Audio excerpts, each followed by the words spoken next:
বন্ধুরা নমস্কার। টেলিড্রামা কে কার দোষ ধরে।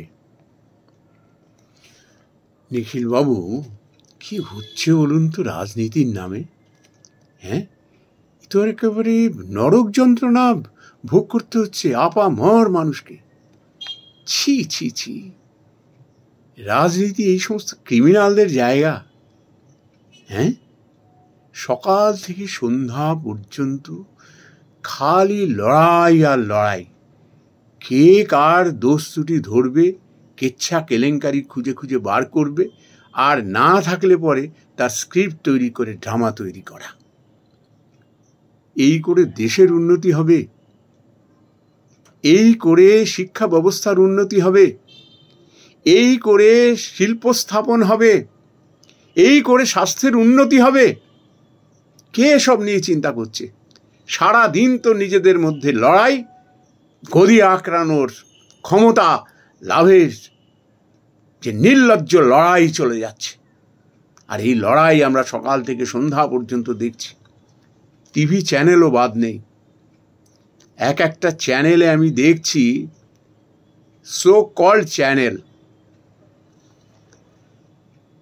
এরা যে কিভাবে মিথ্যাচার করে যাচ্ছে মানুষকে এটা বুঝতে পারে না।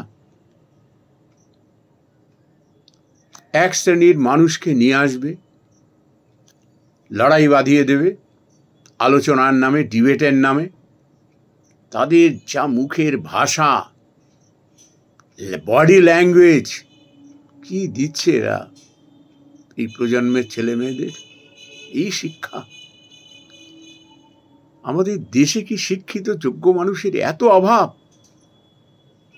বারবার ওই মুখগুলোকে আমাদের দেখতে হচ্ছে, যারা এসে ওই টিভি চ্যানেলে লড়াই নিজেদের মধ্যে,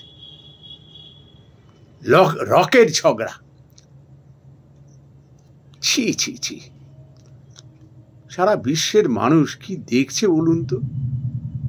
কি দেখছে? এই বোধহয় এই দেশের মানুষগুলো এইরকমই। ছি ছি ছি, কটা মানুষ এরকম? কত যোগ্য মানুষ, শিক্ষিত মানুষ বলুন তো আমাদের দেশে রয়েছে, তাদের কেন জায়গা হয় না? তাদের কেন বুঝিয়ে অনুরোধ উপরোধ করে রাজনীতিতে কেন আনা হয় না? এই যে যে সমস্ত ক্রিমিনালগুলো রাজনীতিতে ঢুকছে, খোখলা করে দেবে পার্টিটাকে। এরা আসে কামাতে। এখন রাজনীতির মতো এরকম কামানোর জায়গার কি হতে পারে? 5টি বছর যদি কোনো রকমে এসে বসা যায়, একেবারে মালামাল হয়ে যাওয়া।